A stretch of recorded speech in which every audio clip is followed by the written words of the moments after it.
Hello, my dear friends and my dear children. Welcome to the new session of our English class. This is Standard 5th from Unit number 4. Today we are going to find out the answers of the questions given under the lesson Talk, Talk, Tong, Tong, All Day Long. इयत्ता पाचवीच्या चौथ्या युनिटमधील पाचव्या पाठाखालील प्रश्नांची उत्तरे आज आपण शोधणार आहोत. How to complete these activities, या कृती कशा पूर्ण करायच्या याबद्दल आपण चर्चा करणार आहोत. So are you ready? Then let's go for it with Rajdi. In the previous video we have completed the first activity, that is listen carefully and read after me. लक्षपूर्वक ऐका आणि माझ्या पाठोपाठ वाचा. मागच्या तासाला आपण पहिली कृती पूर्ण केली होती, ज्यामध्ये तुम्ही ही गोष्ट माझ्या पाठोपाठ वाचली आणि समजून घेतली. नाव we'll talk about the second question. Answer the following questions in 1 or 2 words. या प्रश्नांची 1-2 शब्दात उत्तरे द्या. Following questions म्हणजे खाली दिलेले प्रश्न. या प्रश्नांची उत्तरे आपल्याला 1 किंवा 2 शब्दांमध्ये द्यायची आहेत. The first one, A. Who lived between the blacksmith and the carpenter? In the story, we have learned that on the right of the minister's house, the blacksmith lived, and the carpenter lived on the left. That means the minister lived in between the blacksmith and carpenter. मागच्या तासाला हा पाठ शिकताना आपण पाहिलं की मिनिस्टरच्या उजव्या बाजूला लोहार राहत होता आणि डाव्या बाजूला कार्पेंटर म्हणजे सुतार राहत होता. म्हणजेच याचाच अर्थ लोहार आणि सुतार या दोघांच्या मध्ये हा मंत्री राहत होता. So the answer is a minister. Next is B. Who used a big hammer? We know that a blacksmith uses a big hammer to beat iron while giving shape and making things of iron. आपल्याला हे तर माहितीच आहे की लोहाराकडे मोठा हातोडा असतो म्हणजेच गन, ज्याच्या मदतीने तो लोखंडाला आकार देतो आणि लोखंडापासून वस्तू बनवतो. So the answer to this question is the blacksmith. Now the third question, C. Who used a small hammer? छोटी हातोडी कोणी वापरली? Usually a carpenter uses a small hammer to fix the nails in the wood. सर्वसामान्यपणे सुताराकडे लहान हातोडी असते. पहा, लाकडामध्ये खिळे ठोकत असताना, वेगवेगळ्या वस्तू बनवताना खिळे ठोकताना तो या हातोडीच्या, या छोट्या हातोडीच्या मदतीने ते काम करत असतो. So we can write the carpenter. D. Did the blacksmith shift his house? We have learn that the blacksmith and the carpenter both shifted their houses to each others house. So the answer is yes. आपण या गोष्टीमध्ये पाहिलं की लोहार सुताराच्या घरी राहायला गेला आणि सुतार लोहाराच्या घरी राहायला गेला, म्हणजेच त्या दोघांनीही त्यांचं घर हलवलं होतं. Now the next question is, did the carpenter shift his house? It is the same question and the answer is also same, yes. Now the last question, was the minister happy at the end? The minister couldn't get rid of the noise of talk talk, tongue tongue, even after the neighbors shifted their houses. So the answer to this question is no, a big no. Some more questions for practice. Who made a lot of noise? Second one, who ordered the blacksmith and carpenter to shift their houses? Third one, who got annoyed? Fourth one, which meal did the minister offer to his neighbors? Breakfast, lunch, or dinner? And the last one, do you like the story? Write down the answers of these questions and show to your teachers. Now the third activity, listen carefully and answer the riddle. लक्षपूर्वक ऐका आणि कोड्याचे उत्तर द्या. So here there are 2 riddles given and we are asked to find out the answers to these riddles. Okay, now the first one. Pots and pans and spoons and ladles. Now, pots म्हणजे भांडे, pan म्हणजे तवा, spoon चमचा, लॅडल म्हणजे पळी किंवा डाव. I need a stove and sometimes an oven म्हणजे मला स्टोव किंवा कधी कधी भट्टीची गरज भासते. That means all these things are from kitchen and related to cooking. Next is cutting, slicing, steaming, frying. कापणे, तुकडे करणे, वाफवणे आणि तळणे या स्वयंपाकघरात केल्या जाणाऱ्या विविध कृती आहेत. These are different actions carried out in the kitchen. When I work, your mouth begins to water. जेव्हा मी काम करतो तेव्हा तुमच्या तोंडाला पाणी सुटते. Then who am I? मग मी कोण बरं? आता या वस्तू आहेत स्वयंपाकघरातील, क्रिया आहेत पाककृतीशी म्हणजे स्वयंपाकाशी संबंधित. आणि मग आता सांगा कोणाच्या कामामुळे आपल्या तोंडाला पाणी सुटतं? Yes, it is. स्वयंपाक करणारा, त्यालाच आपण स्वयंपाकी म्हणतो, which is a cook in English. That means the answer to this riddle is a cook. Now let's read the second riddle. I use needles and threads. मी सुई आणि दोरा वापरतो. And scissors and buttons. आणि कात्री आणि buttons वापरतो. And all sorts of cloth. All sorts of म्हणजे काय? सर्व प्रकारचे. आणि क्लोथ म्हणजे कापड. क्लोथ म्हणजे कापड आणि क्लोथ्स म्हणजे कपडे. ही गोष्ट लक्षात घेतली पाहिजे. सो मी सुई दोरा वापरतो, त्याचबरोबर कात्री आणि बटन्स वापरतो आणि सर्व प्रकारचे कापड वापरतो. I take measurements. मी मापे घेतो. And then stitch garments. आणि नंतर स्टिच म्हणजे शिवतो. स्टिच म्हणजे शिवणे. काय शिवतो? गारमेंट्स. गारमेंट्स म्हणजे कपडे. म्हणजेच मी मापे घेतो आणि मग कपडे शिवतो. Who M I? मी कोण आहे? तर याचं उत्तर आहे शिंपी. So very simple riddle is this. The answer of this riddle is a tailor. Children, here are 2 more riddles as a brainstorm. मेंदूला खुराक म्हणून आणखी 2 कोडी देत आहे. Answer this riddles in the comment box. या कोड्यांची उत्तरे तुम्ही कमेंट बॉक्समध्ये लिहा. The first riddle, brush and colours are my tools. You can call me when you want to give a new look to your home. With the help of colors and brushes, I can make your house colorful. Who am I? And the other one is, I use a spade, plow, bull, bullock cart. I sow the seeds. I sow, cut, thresh, store grains. I provide food to the whole world. Who am I? Now let's discuss about the fourth activity, that is listen to each sound word and say what makes that sound. शब्द ऐका आणि हा आवाज कशाचा ते सांगा. Actually this is very simple activity because we are going through these sounds in our day to day life. आपण दररोजच्या दैनंदिन व्यवहारामध्ये सुद्धा असे अनेक प्रकारचे आवाज ऐकत असतो आणि हे आवाज कशाने होतात, कोणत्या वस्तूचा कोणत्या गोष्टीचा आवाज आहे हे आपल्याला या ऍक्टिव्हिटीमध्ये ओळखायचं आहे. So starting with the first one, that is beep beep. हा आवाज तर आपणच काढायचो लहानपणापासून. आपण लहानपणी गाडी खेळताना पिपीप पिपीप जो ओरडायचो तो हाच आवाज. That means this is a sound of car horns. म्हणजे मोटार गाड्यांचा आवाज, मोटार गाड्यांचे भोंगे या पद्धतीने आवाज करतात. Next is ding dong, which is very well known to all of us. हा आवाज आपल्या सर्वांसाठीच अतिशय परिचयाचा आहे. तो म्हणजे दारावरील घंटीचा आवाज आहे. It's a sound of a doorbell. Next is slurp slurp, which is a sound of eating or drinking something loudly. हा आवाज म्हणजे काहीतरी भुरके मारीत खाण्याचा किंवा पिण्याचा आवाज आहे. Next is ting ting. This is also very simple sound. Ting ting is a sound of a small bell. हा छोट्या घंटीचा आवाज आहे. Then clap clap is there, which is very familiar to all of us. It is a sound of clapping hands. Next is drip drip. It is a sound of falling drop of water. खाली पडणाऱ्या पाण्याच्या थेंबाचा आवाज.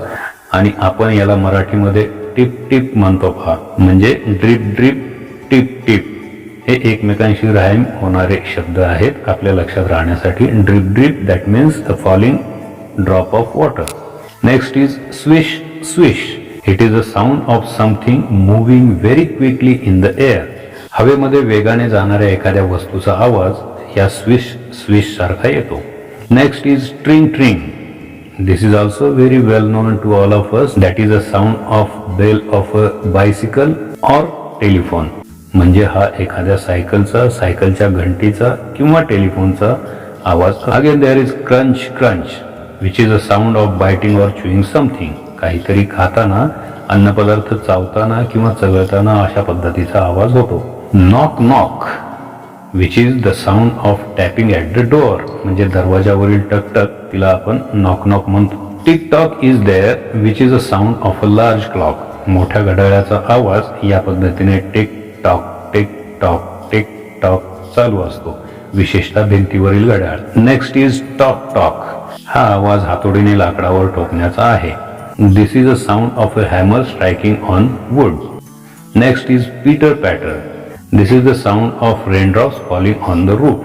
Peter patter म्हणजे पावसाच्या थेंबांची छपरावर होणारी रिपरिप किंवा टपटप. And the last is zoom zoom. Your favourite sound is this, right?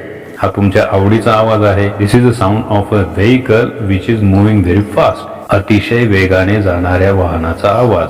Can you add some more sound words to the list? या यादीमध्ये तुम्ही आणखी काही आवाजांचा उल्लेख करू शकता का, लिहू शकता का, ही यादी वाढवू शकता का? Then add and show to your teachers.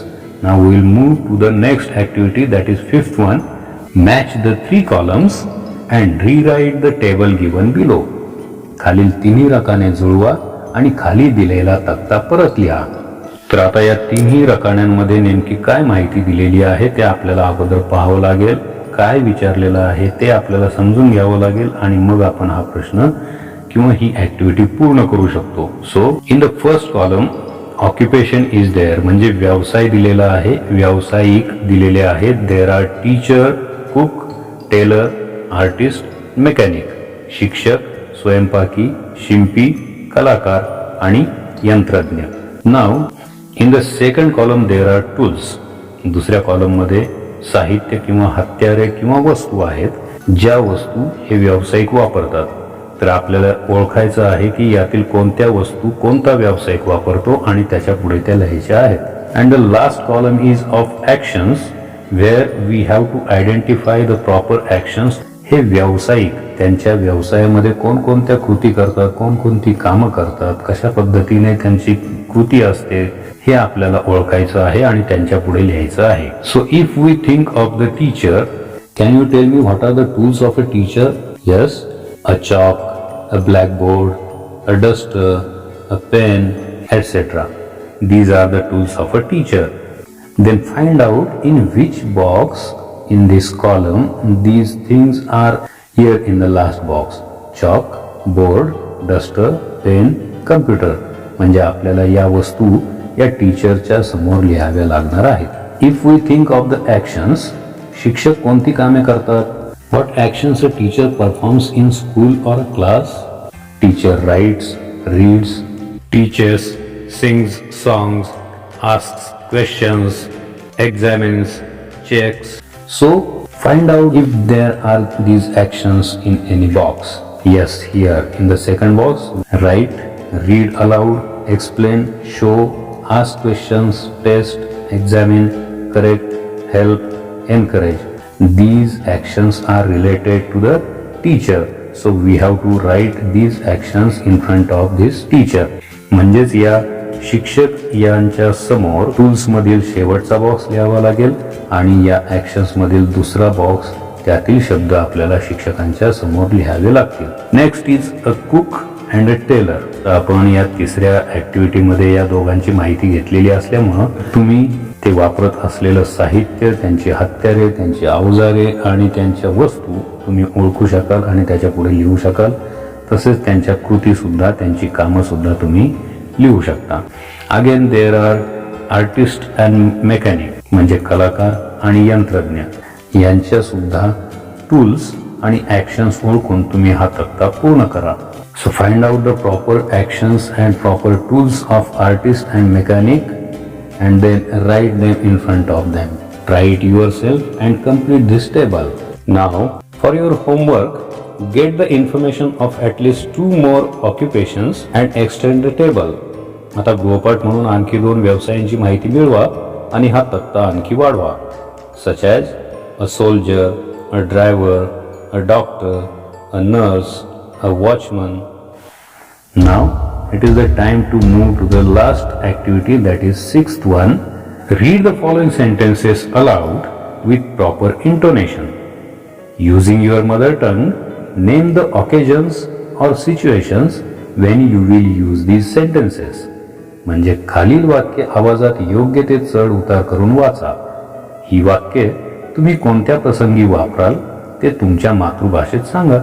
या ऍक्टिव्हिटीमध्ये दिलेली ही चारही वाक्ये आपल्याला आवाजामध्ये योग्य तो चढ उतार करून वाचायची आहेत आणि त्याचबरोबर आपल्याला ही वाक्य कोणत्या प्रसंगी वापरता येतील ते आपल्याला मातृभाषेत सांगायचे म्हणजेच मराठीमध्ये सांगायचे. So let's begin with the first one. I must do something about it. मग आता आपण या गोष्टीचा जर संदर्भ घेतला तर हे चारही वाक्य आपण त्याचा अगोदर विचार करूया. गोष्टीमध्ये हा मंत्री ज्याप्रमाणे उजव्या बाजूला राहणारा लोहार आणि डाव्या बाजूला राहणारा सुतार या दोघांच्या रात्रंदिवस काम करताना होणाऱ्या आवाजामुळे टन टन टक टक टन टन टक टक कर्र कर्र कर्र अशा आवाजांनी त्रस्त झाला होता, वैतागला होता, त्रासला होता. तेव्हा त्याने स्वतःशी विचार केला, ठरवलं की I must do something about it. मी याबद्दल काहीतरी केलंच पाहिजे. I must do something about it म्हणजे वैतागलेल्या परिस्थितीमध्ये त्रासलेला व्यक्ती ज्या पद्धतीने बोलेल त्या पद्धतीने I must do something about it. याचाच अर्थ आपण कोणत्या प्रसंगी हे वाक्य वापरू शकतो. एखादी अडचण किंवा समस्या निर्माण झाली असताना त्याविषयी विचार करताना. Next is that's very kind of you म्हणजे तू खूप दयाळू आहेस, तू खूप चांगला आहेस. मग आता या गोष्टीच्या संदर्भात हे वाक्य मंत्र्यानेच वापरलेलं आहे आणि केव्हा तर जेव्हा त्याने आदेश दिला त्या लोहार आणि सुताराला की तुम्ही तुमचं घर या ठिकाणाहून दुसरीकडे हलवा आणि त्यांनी ते मान्य केलं.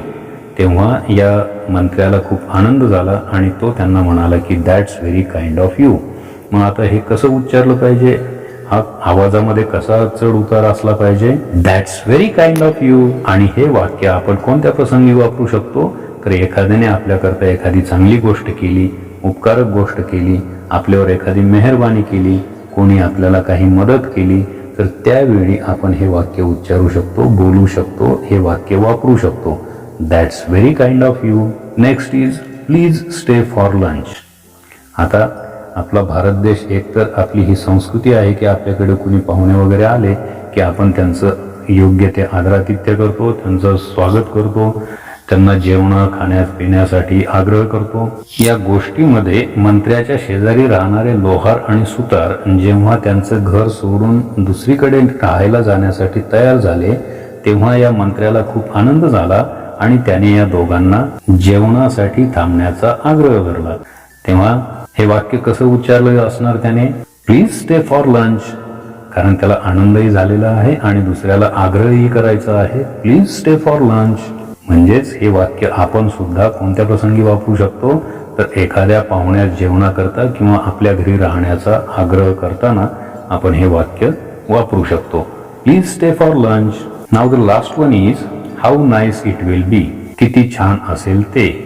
या गोष्टीतील संदर्भ तुमच्या लक्षात आला का. जेव्हा सुतार आणि लोहार घर सोडून जायला तयार होतात मग हा मंत्री त्यांना राजेशाही जेवण देतो, दुपारच्या लंचसाठी आग्रह करून बोलावतो, त्यांना विविध फळं, अनेक प्रकारचे स्वादिष्ट अन्नपदार्थ, विविध प्रकारच्या मिठाया त्यांना देतो आणि संध्याकाळी झोपायला जाताना तो असा विचार करतो की आता किती छान होईल, सकाळी मला जाग येईल, ती टन टन टन टक टक टक कर्र कर्र कर्र अशा आवाजाने जाग न येता पक्ष्यांच्या मंजूळ स्वरांनी मला उद्या जाग येईल असं स्वप्न पाहत पाहत तो झोपी जातो.